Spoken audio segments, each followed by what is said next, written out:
All artists, it could be said, are at heart anti-capitalists. Most artists make art because they want to make art, while it is the fact of living in a capitalist society that necessitates us having to market, sell, and basically run a business.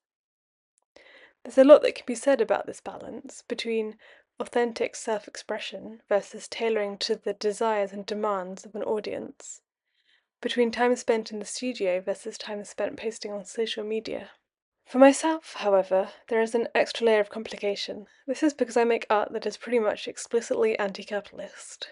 While it is abstract rather than representational, the latter being the case for most political and leftist art, and so not always immediately obviously political just from looking at it, all is revealed in the title or the description and story behind each piece.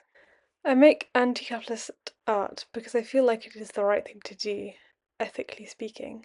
My justice sensitivity is pretty high, not an uncommon trait amongst autistic people, and I have a hard time not aligning with my values where there is the opportunity to do so. I kind of feel like I have no choice. But ultimately, I'm glad to have such a strong sense of meaning, purpose, and challenge when it comes to the themes of my artwork. Not that these qualities can't be found in more non-political themes, but for me the politics is important.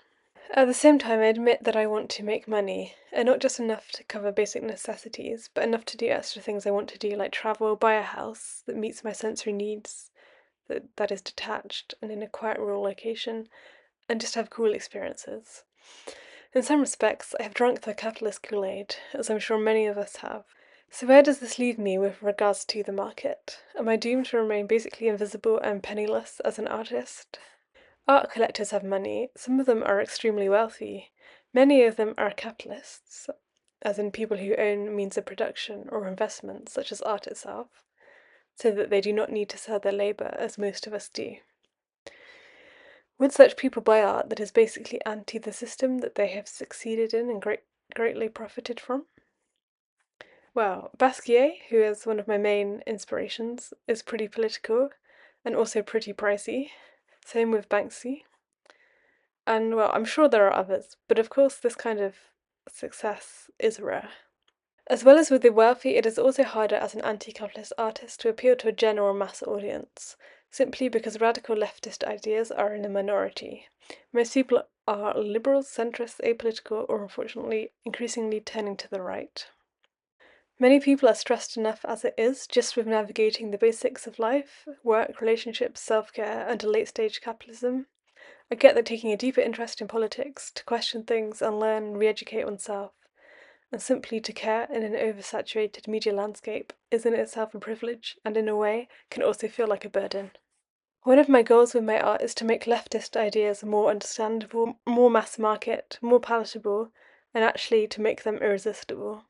There's a great quote which I like. The role of the artist is to make the revolution irresistible. That's by Tony Bambara. My hope, of course, and for reasons far bigger than my own little art career, is that the number of people who adopt leftist ideas will grow significantly over the coming decades. Whether this will happen in my lifetime or not, who can say? But I want to be part of the movement, in however small a way, that is trying to bring about this better world.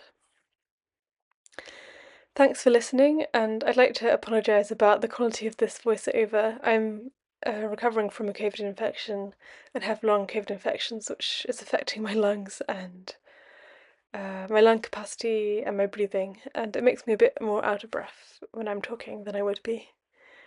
If you'd like to check out my artwork, you can visit my website at www.seanatkins.com. The link is in my profile. Thanks, and I'll see you next time.